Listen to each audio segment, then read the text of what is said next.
नमस्कार साथियों, मैं विष्णु प्रताप उपाध्याय आप सभी का स्वागत करता हूं अपने एक्सीलेंस एग्रीकल्चर क्लासेस पर।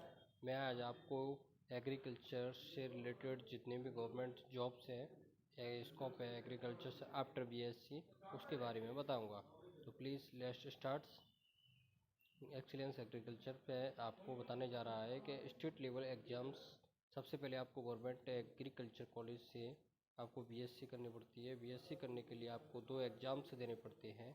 उसके लिए आपको या सेंट्रल लेवल जो एग्ज़ाम्स देना पड़ता है, सेंट्रल लेवल एग्ज़ाम देना पड़ता है, और इसके अलावा आपको स्टेट लेवल का एग्ज़ाम देना पड़ता है। ये 2 एग्ज़ाम में सेंट्रल लेवल एग्ज़ाम और सेंट्रल लेवल का और स्टेट लेवल का दोनों एग्ज़ाम्स हैं, ठीक है। इसके लिए आपको क्या करना पड़ेगा, इसके लिए आपको पीएटी स्टेट लेवल का एग्ज़ाम जो होता है, उसके लिए आपको पीएटी का एग्ज़ाम देना पड़ता है। पीएटी होता है, राजस्थान में जेट होता है, छत्तीसगढ़ में सीजीपीएटी होता है, और यूपी में यूपी सीएटीईटी होता है। इसके अलावा सेंट्रल लेवल का एग्ज़ाम होता है, उसमें ऑल इंडिया आईसीआर का एग्ज़ाम होता है, और CUET common university entrance test होता है। बीएचयू में इसके एडमिशन होता है, अन्य यूनिवर्सिटियों में एडमिशन होता है। लेकिन इसके अलावा भी इसके अलावा इन कॉलेजों में अदर यूनिवर्सिटी अपने अपने स्तर से एग्ज़ाम कराती हैं, जिसमें गवर्नमेंट कॉलेज से आप आईसीआर एक्रेडिटेड यूनिवर्सिटी में आप सिलेक्शन ले सकते हैं और आप बीएससी एग्रीकल्चर कर सकते हैं। एक बीएससी गवर्नमेंट कॉलेज से करते हैं तो आपको प्राइवेट सेक्टर में भी अच्छा पैकेज मिलने के चांसेस रहते हैं। इसके अलावा अगर अपन बात करें कि आफ्टर बीएससी के बाद कौन कौन सी जॉब्स हैं जिसमें आप अपॉर्चुनिटी रहती है, 2 प्रकार की जॉब्स रहती हैं। आप तो एक तो सेंट्रल लेवल की जॉब्स होती है, एक स्टेट लेवल की जॉब्स होती है। सेंट्रल लेवल की जॉब्स के लिए आपको सबसे पहले यूपीएससी का एग्ज़ाम्स निकालना पड़ता है। किसका?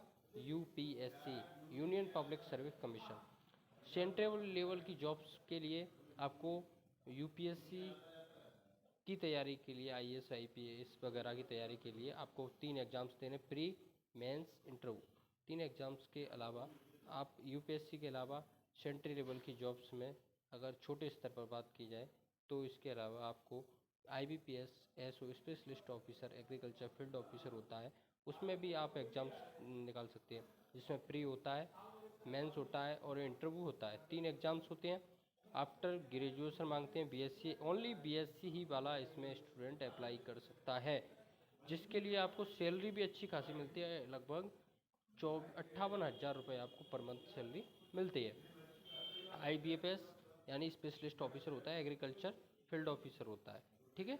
इसके अलावा एक मिनट, इसके अलावा सेंट्रल लेवल की जॉब्स में बात करें तो नाबार्ड में भी national bank for agriculture and rural development यानी राष्ट्रीय कृषि एवं ग्रामीण विकास बैंक में भी प्रत्येक वर्ष साल दर साल बीएससी के बाद जगह निकलती है।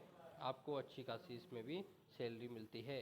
इसके अलावा बात करें अपन सेंट्रल लेवल की जॉब्स में तो रूरल बैंक होता है, ग्रामीण बैंक होता है, रीजनल क्षेत्रीय ग्रामीण बैंक होता है, उसमें भी अच्छी खासी, इसमें रूरल बैंक में भी अच्छी खासी वैकेंसी निकलती है प्रत्येक वर्ष। तो कहने का मतलब है कि बीएससी के बाद बहुत सारी अपॉर्चुनिटी हैं। तो एग्रीकल्चर, इसके अलावा ये अपन ने बैंक की बात कर ली, कौन कौन से बैंक, एक तो रूरल बैंक, एक एसबीआई बैंक। प्रत्येक वर्ष में जैसे कि एसबीआई में, जैसे एसबीआई है, पंजाब नेशनल बैंक है, आईसीआईसी बैंक, इनमें सब में वैकेंसी निकलते हैं। इसके अलावा वार्षिक खाद्य निगम, food corporation of India, food corporation of India में भी प्रत्येक वर्ष बीएससी के बाद एग्रीकल्चर डिपार्टमेंट में जगह निकलती हैं। इसके अलावा अपन बात करें केंद्रीय भंडारण निगम में भी जगह निकलती हैं प्रत्येक वर्ष पे। बड़ा सेंट्रल वेयर हाउस जिसमें अनाजों का भंडारण किया जाता है, उसमें भी एग्रीकल्चर के बीएससी ही मांगते हैं। ओनली बीएससी एग्रीकल्चर वाला ही बंदा इसमें एलिजिबल रहता है। इसके अलावा सेंट्रल लेवल की जॉब्स की बात करें तो एनएफएल नेशनल फर्टिलाइजर लिमिटेड होता है, राष्ट्रीय उर्वरक लिमिटेड, इसमें भी आप एलिजिबल माने जाते हो, बीएससी के लिए एलिजिबल हैं, तो आप इसमें भी एलिजिबल माने जाएंगे बीएससी करने के लिए। इसके अलावा नेशनल सीड कॉरपोरेशन में भी प्रत्येक वर्ष नेशनल सीड कॉरपोरेशन में भी प्रत्येक वर्ष जगह निकलती है, नेशनल सीड कॉरपोरेशन। तो कहने का मतलब है कि साल दर साल एक नेशनल सेंट्रल लेवल की जॉब्स में जगह निकलती रहती है।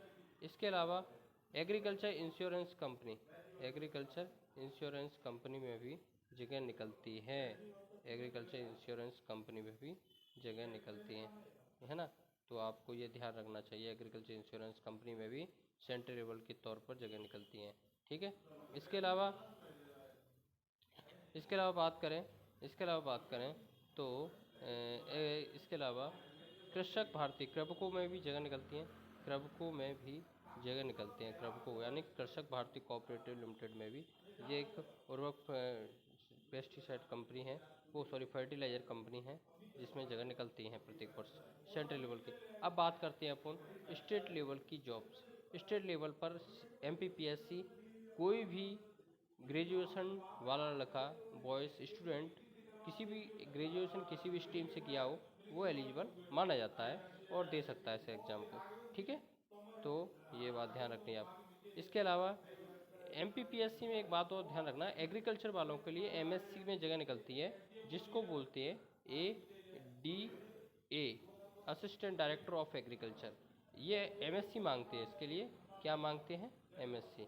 इसके अलावा अगर मैं व्यापम के थ्रू जो जगह निकलती हैं, व्यापम के थ्रू यानी PEB के थ्रू या एम्प्लॉयमेंट सिलेक्शन के थ्रू जो जगह निकलती हैं, उसमें PEB के थ्रू उसमें ग्रामीण कृषि विस्तार अधिकारी ग्राम सेवक होता है एग्रीकल्चर का, उद्यान विस्तार अधिकारी हॉर्टिकल्चर का ग्राम सेवक होता है, आत्मा प्रोजेक्ट में भी जगह निकलती हैं, डिस्ट्रिक्ट मैनेजर होता है। इसके अलावा अन्य पदों पर भी वर्ग 1 में भी एग्रीकल्चर के लिए लेक्चरर की जगह निकलती हैं, जिसमें B.Ed अनिवार्य माना गया है। इसके अलावा प्रत्येक राज्य में ऐसे ही प्रत्येक राज्य में प्रतिवर्ष जगह निकलती हैं, जैसे कि राजस्थान में एग्रीकल्चर सुपरवाइजर 12th मांगते हैं ओनली, उत्तर प्रदेश में कैन सुपरवाइजर होता है, छत्तीसगढ़ में RU होता है। प्रत्येक वर्ष इस अदर स्टेटों में भी जगह निकलती हैं। तो इस प्रकार से BSc करने के बाद आपके लिए बहुत ही अपॉर्चुनिटी है। जय हिंद, जय भारत, धन्यवाद, वंदे मातरम। आपके लिए बहुत सारी अपॉर्चुनिटी है। प्लीज़ इस वीडियो को ज़्यादा से ज़्यादा लोगों तक शेयर कीजिए।